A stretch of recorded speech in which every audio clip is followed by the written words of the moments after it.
Hey, what's going on, guys? And today we're going to be taking a look at three phones that I think you should definitely be taking a look at. On the left, we have the A30. In the middle, we have the Realme 5 Pro, and on the right, we do have the Moto G Stylus. Now, the Moto G Stylus is $299, the Realme 5 Pro is $229, and the A30 is $219.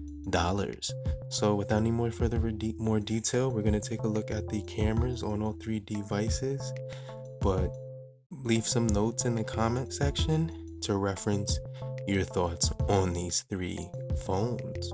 So right now we're recording in 1080 30 on the A30, which is its max. Also, the Moto can record in 4K, and so can the Realme, but we're gonna just record in 1080 60, which is its max for the Realme and the Moto, and the A30 is the 1080 30. So let me know which one took a better selfie footage, and you are getting the option at 10 times zoom on the Realme 5 Pro. Now with the Moto G Stylus, you're getting 8 times zoom, and with the A30, you're actually getting 4 times zoom. So this is a picture of the sun, pretty much, and when the light is definitely at its peak, so you can see how that came out. Also, all three have really good depth sensors, so you can see that it'll fade out the background as well, which is cool. And when you use the front facing cameras on all three phones, you can see how it took when it came to direct sunlight.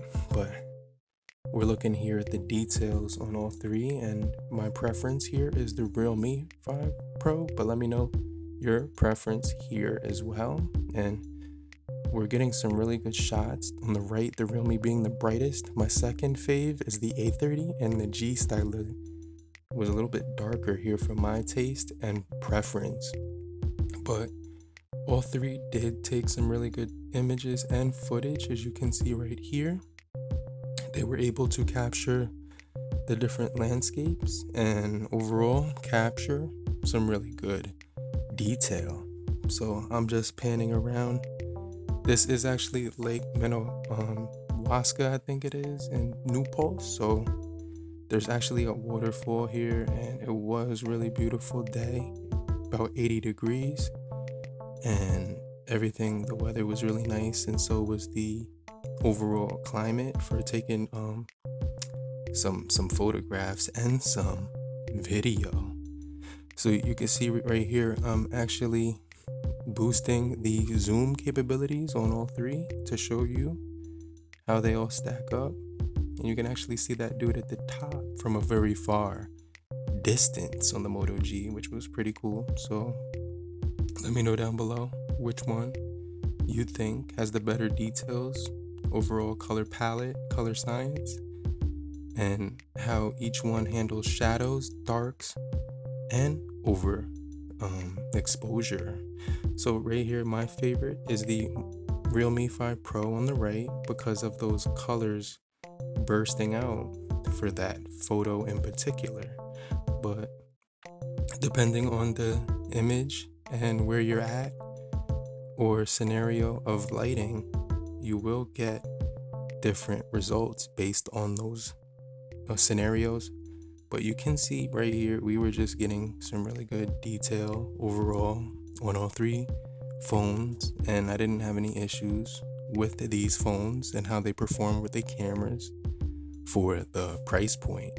So just to say the least, I was actually pretty surprised how all three handled this environment and the amount of detail that I was able to get for the price of under $300. So overall, I would definitely recommend you check out one of these three phones and hit the like button if you found it helpful, and also get notified by hitting the bell icon so you can check out more videos just like this. But in the meantime, have a great morning, afternoon, evening, and depending on where you are, have a great night.